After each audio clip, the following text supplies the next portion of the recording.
میں ہوں حیدر وحید اور میں ہوں معیز جعفری اور آپ دیکھ رہے ہیں ایجنڈا 360۔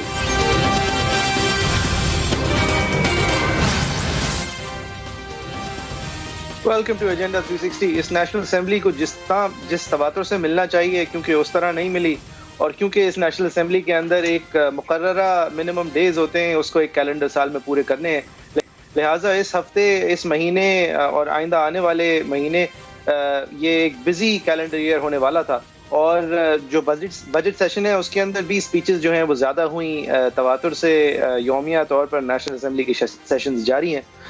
دلچسپ مناظر سامنے آئے اس ہفتے جب 25 جون کو عمران خان صاحب نے، وزیر اعظم پاکستان، ہماری پارلیمنٹ کا رخ کیا۔ دلچسپ اس لیے کہ خان صاحب کا پارلیمان آنا حسب معمول نہیں ہے، وہ پریفر کرتے ہیں، جس طرح نواز شریف صاحب پریفر کیا کرتے تھے، کہ پارلیمان سے باہر رہتے ہوئے اپنے چیف ایگزیکٹو کے فرائض کا انجام دیں۔ لیکن عمران خان صاحب جب آئے تو انہوں نے جو ایک فیملیئر امیج ان کا کٹ ہوا تھا، جس طرح انہوں نے پہلے جس لہجے میں مخاطب ہوئے تھے، جس لہجے میں اپوزیشن سے مخاطب ہوئے تھے پارلیمان میں، جو کہ بہت فیمس بھی ہوا تھا، جس کے اندر انہوں نے نو مرسی، کوئی جھجک نہیں، کوئی لچک نہیں دکھانے کا وعدہ کیا تھا، وہ والے عمران خان صاحب نظر نہیں آئے، بلکہ ایک عاجزانہ طور پر انہوں نے اپوزیشن سے گزارشات کی، معیشت کے حوالے سے بھی ایک ہیوملٹی کے ساتھ پیش آئے، اپنے ٹون اور ٹینر کو زیادہ نرم رکھا، اور خان صاحب نے جس طرح اپنے آپ کو پیش کیا، لیکن کیونکہ اتنا اب ایشو کریٹ ہو چکا ہے between the government and the opposition, تو اس کو لچک اور ایک امید کے ساتھ اپوزیشن نے دیکھنے کے بجائے شاید کمزوری کی نظر سے دیکھا۔ بہرحال ہم آپ کو دکھانا چاہیں گے کہ خان صاحب نے 2-3 بہت بنیادی اور بہت اہم مدعوں پہ بات کی پارلیمان میں۔ پہلے کرونا وائرس کا پیڈیمک جو ہے وہ سب سے بڑا اس ملک کا، دنیا کا ایک عالمی ایشو ہے، اس حوالے سے خان صاحب نے کیا کہا اور کیا ان کی لائن رہی وہ آپ کو دکھائیں گے۔ میں آج یہ کہہ دوں کہ یہ اگر مہینہ ہم احتیاط سے گزار بیٹھے تو ہم انشاءاللہ اس کے برے اثرات سے بچ سکتے ہیں۔ بار بار یہ کہا جا رہا ہے کنفیوژن تھی۔ اسپیکر صاحب، اگر کسی ملک کی گورنمنٹ میں کنفیوژن نہیں تھی وہ ہماری گورنمنٹ ہے۔ 13 مارچ کو ہم نے لاک ڈاؤن کیا، 13 مارچ سے لے کے آج تک میری ایک سٹیٹمنٹ بتا دیں جس میں تضاد۔ میں نے کانسٹنٹلی 2 چیزوں پہ بات کی۔ اگر آپ کے پاس $50,000 پر کیپٹا انکم ہے تو سب سے بہترین چیز اس کو روکنے کی ہے کہ بالکل کرفیو لگا دو، لیکن میں نے یہ بھی کہا کہ جو ہمارا ملک کی کنڈیشنز ہیں، ہمیں یہ سوچنا پڑے گا کہ اگر ہم یہ کرنے جا رہے ہیں تو وہ غریب طبقے کے اوپر کیا امپیکٹ پڑے گا۔ میں آج اپنی جو ٹیم، جو NCOC میں ہم نے ٹیم بنائی، جس میں ڈاکٹرز بھی تھے، ڈیٹا گیدر کرنے کے بھی لوگ تھے، اسد عمر وہ لیڈ کر رہے تھے، میں آج خاص ان کو خراج تحسین پیش کرتا ہوں۔ ہم وہ تھے جنہوں نے سب سے پہلے بات سمارٹ لاک ڈاؤن کی کہ سارا 22 کروڑ لوگوں کو بند نہ کرو، smart lockdown, hot spots دیکھو۔ یہ ساری ہماری NCOC کا کمال ہے کہ وہ انہوں نے پوری اسٹڈی کر کے اپنے ملک کی کنڈیشنز میں کس طرح ہم چلے۔ خان صاحب نے اور بھی جن پوائنٹس پہ بات کی وہ بھی آپ کو ہم دکھائیں گے، لیکن خان صاحب کا یہ حوالہ اسمارٹ لاک ڈاؤن اور کووڈ کی مینجمنٹ جو ہے وہ ہمیشہ کنسسٹنٹ رہی ہے، کوئی تضاد نہیں رہا ہماری باتوں میں۔ اس کو obviously over the week media نے بہت پرکھا ہے اور ان کو انہی کے بیانات جو ہیں وہ یاد دلائے ہیں۔ بلاول بھٹو زرداری صاحب نے بھی اس کے حوالے سے ایک موقف رکھا تھا، وہ آپ کو دکھانا چاہیں گے۔ انہوں نے وزیر اعظم صاحب کے وزیر اعظم صاحب جو ہیں انہوں نے تقریر کر کے چلے گئے۔ وزیر اعظم صاحب نے ایک ڈبیٹ چھیڑنے کا بھی اشارہ کیا تھا، لیکن وہ ڈبیٹ کسی اور وقت کو چھیڑنی تھی، کیونکہ وزیر اعظم آج 25 جون کو جب انہوں نے ایک نرم سپیچ دی، اس نرم سپیچ کے بعد وزیر اعظم صاحب جو ہیں وہ اپوزیشن کی سپیچیں سننے کے لیے ٹھہرے نہیں، چلے گئے، جس کی جو ایک باعث شکایت بنا بلاول صاحب کے لیے بھی اور خواجہ آصف صاحب کے لیے بھی، جنہوں نے ان کے بعد تقاریر کی۔ بلاول صاحب نے لیکن کووڈ کو کس طرح ایڈریس کیا وہ آپ کو دکھانا چاہیں گے۔ ہمارا وزیر اعظم کا پہلے دن پہ پلان نہیں تھا، دوسرے دن پہ پلان نہیں تھا، 2 ہفتے بعد پلان نہیں تھا، اور آج 3 مہینے بعد، 4 مہینے بعد پلان نہیں ہے۔ اگر ہم کورونا کا مسئلہ 100% سنبھالتے، اگر ہم ہر وہ قدم اٹھاتے جو ورلڈ ہیلتھ آرگنائزیشن کہہ رہا تھا شروع دن سے کہ اٹھائے، تب بھی ہمارا صحت کا نظام کووڈ کی پریشر کی وجہ سے ڈوب جانا تھا۔ جس تیزی سے پاکستان کے عوام بیمار ہو رہے ہیں، فوت ہو رہے ہیں، کسی صوبہ کا ہیلتھ انفراسٹرکچر اب اس تعداد کو برداشت نہیں کر سکے گا۔